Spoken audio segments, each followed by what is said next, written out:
Herkese merhaba arkadaşlar. Emanet Listesi yeni bölüm analiz videoma hepiniz hoş geldiniz.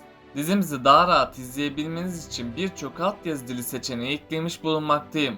İstediğiniz altyazıyı videonun sağ altındaki ayarlar kısmından ulaşabilirsiniz. Lafı daha fazla uzatmadan analizimize geçelim. Yaman'ın İkbal hakkındaki gerçeği duymasını istiyorsanız, Ali'nin hayatına yeni biri girsin diyorsanız beğeni tuşuna basalım ve kaç kişi olduğumuzu görelim. Yaman İkbal'i bulabilecek mi? Yaman İkbal'in gerçek yüzünü öğrendiğinde ona ne ceza verecek? Ali'nin hayatına kim girecek? İşte bütün sorularınıza cevap vereceğim arkadaşlar. Bu videoyu sonuna kadar izlemenizi tavsiye ederim.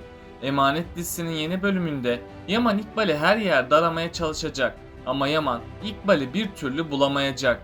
Yaman'a bu konuda Ali ve Fırat yardımcı olacak. Yaman da onların destekleri sayesinde İkbal'in yerini bulmaya yakınlaşacak.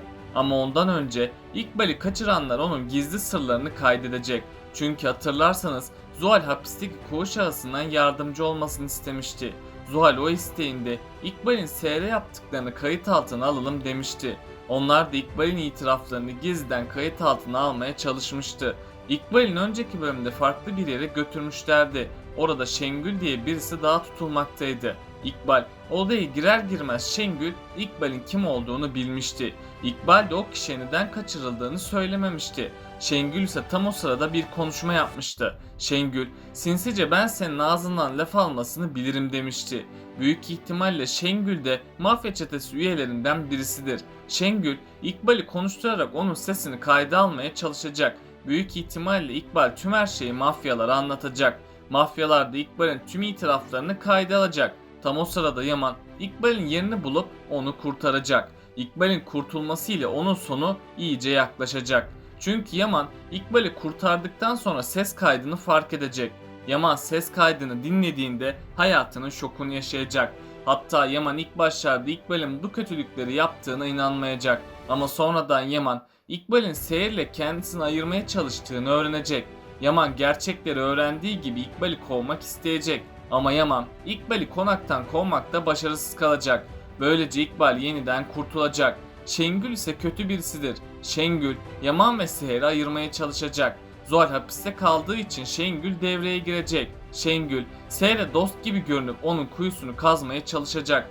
Eğer Seher dikkatli olmazsa bu onun sonu olacak.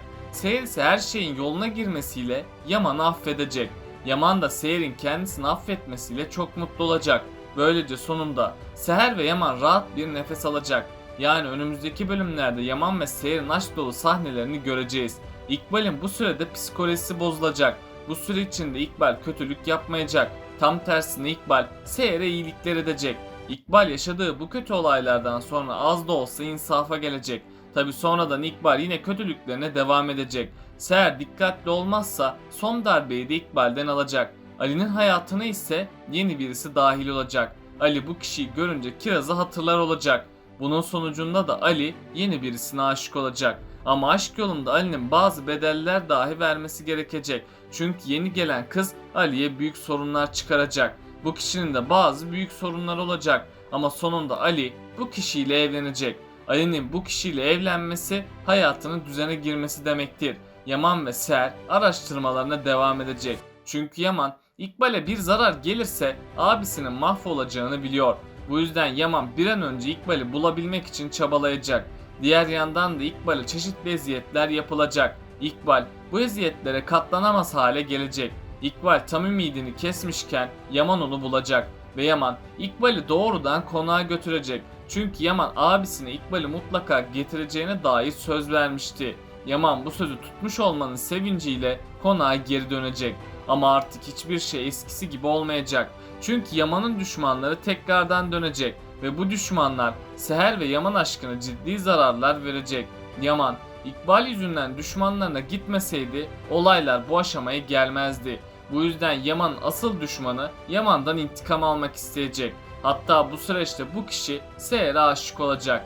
Bu kişi Seher'i elde edebilmek için çabalayacak ama Seher asla Yaman'ı terk etmeyecek.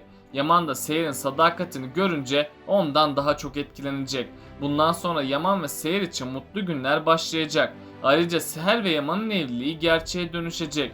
Bundan sonra Seher ve Yaman birlikteliklerinin tadını çıkaracak. Ama Seher'in İkbal'e karşı dikkatli olması lazım. Çünkü İkbal Seher hakkında kötülü planlar hazırlayacak ve İkbal Seher ve Yaman'ı ayırmak için çabalayacak. Bu yüzden Seher dikkatli olmazsa hem canları hem de aşkları tehlikeye girecek. Arif Baba da Ali'nin durumuna çok üzülecek ve Arif Baba gerçekleri açığa çıkarmaya çalışacak. Bu gerçeğin ortaya çıkışı ile ilk başlarda herkesin hayatını alt üst edecek. Özellikle de Yaman'ın hayatı aniden değişecek. Çünkü Yaman Ali'nin kardeşi olduğunu kabullenmeyecek. Hatta Yaman yaşadıklarından Ali'yi sorumlu görecek. Bu yüzden Yaman uzun bir süre kadar Ali'ye düşmanlık yapacak. Yaman her defasında geçmişine gidecek ve orada yüzleşmediği çocukluğunun acı ve ıstırabı ile karşılaşacak. Seher de bu süreçte Yaman'ın acılarına ortak olacak ve Seher Yaman'a ciddi desteklerde bulunacak. Sonradan Seher'in destekleri de işe yarayacak. Yaman geçmişinden Ali'yi sorumlu görmemeye başlayacak. Böylece Yaman Ali'yi kardeşi olarak benimseyecek. İki kardeşin kavuşmasıyla tüm ailede bayram sevinci yaşanacak. Ayrıca Yaman'ın Ali'yi kabullenmesiyle Yaman'ın hayatı tamamen değişecek. Tabi Ali abilerine kavuştuğu için hayata daha sıkı sarılacak. Bu yüzden Ali yavaştan yaşadıklarını da unutmaya başlayacak. Yaman ve Seher İkbal'i aramaya devam edecek ama bir türlü İkbal'i bulamayacaklar. Çünkü Yaman hiçbir ize ulaşamayacak. Tabi bu süre içerisinde Yaman Ziya'nın üzgün halini görecek ve Yaman bu yaşananlardan kendisini sorumlu hissedecek. Seher de Yaman'ın üzgün halini görünce ona desteklerde bulunacak. Seher'in desteği sayesinde Yaman bu zorluğun da üstesinden gelecek. İkbal de yaşadığı eziyetler sonucu bitkin hale düşecek. Bu yüzden İkbal kendisini çaresiz hissedecek ve İkbal ümidini tam kesmişken Yaman İkbal'i bulacak. Bu sayede Yaman İkbal'i kurtarıp abisine verdiği sözü tutmuş olacak. Yaman İkbal'i kurtardıktan sonra bu olayların peşine düşecek. Ve Yaman bu olayların arkasında Zuhal'in olduğunu anlayacak. Bu yüzden Yaman Zuhal'i ağır bir biçimde cezalandıracak. Ama Zuhal ablasının yaptıklarını ortaya çıkaracak. Çünkü Zuhal ablasının yaptıklarını itiraf etmesini sağlamayı planlamıştı. Büyük ihtimalle Zuhal İkbal'in itiraflarını Yaman'a verecek. Yaman da bu bilgiyi öğrenir öğrenmez hayatının şokunu yaşayacak. Çünkü Yaman İkbal'in kendisine bunları yapabileceğine inanamayacak. Ama sonradan Yaman Ziya için bu olayı görmezden gelecek. İkbal şimdilik bu olaydan kurtulacak. Ama sonradan İkbal yaptıklarının cezasını çekecek. Yani İkbal'in yaptıkları kötülükler hiçbir zaman yanına kalmayacak. Bu yüzden yakında Yaman İkbal'in gerçek yüzünü görecek. Çünkü Ziya İkbal'in Seher'in ablasını öldürdüğünü itiraf edecek. Ve Yaman bunu affetmeyip İkbal'e hak ettiği cezayı verecek. Zuhal de ablasının hayatının tehlikede olduğunu fark edecek. Ve Zuhal böyle bir plan yaptığı için pişman olacak. Ama Zuhal'in geç gelen pişmanlığı fayda vermeyecek. Çünkü İkbal kurtulduğunda başına bu işleri açanın Zuhal olduğunu öğrenecek ve İkbal Zuhal'i hayatından tamamen çıkaracak. Ama bir süreye kadar Zuhal onların hayatından çıkmayacak. Çünkü Zuhal yaşadıklarının intikamını almadan asla pes etmeyecek. Bu yüzden Zuhal Yaman ve Seher'e zarar verebilmek için ablasını bile kullanacak. Tabi tüm bu olayların sorumlusu İkbal'den başkası değildir. İlk baştan beri İkbal Zuhal'i kışkırttı. Bunun üzerine Zuhal'de Yaman takıntısı oluştu. Yani bir zamana kadar Zuhal Seher'den intikam almak için planlar hazırlayacak. Zuhal ablasına bu eziyetleri yaptırdıysa Seher'e bakın neler yapmaz. Peki sizce Yaman olanları öğrendikten sonra İkbal'e nasıl davranacak? Aşağıda yorumlarınızı bekliyor olacağım. Böylelikle bu bölümümüzün de sonuna gelmiş bulunmaktayız arkadaşlar. Beni desteklemek için yorum atmayı, videomu beğenmeyi ve kanalıma abone olmayı unutmayın arkadaşlar. Kendinize çok iyi bakın. Hoşça kalın.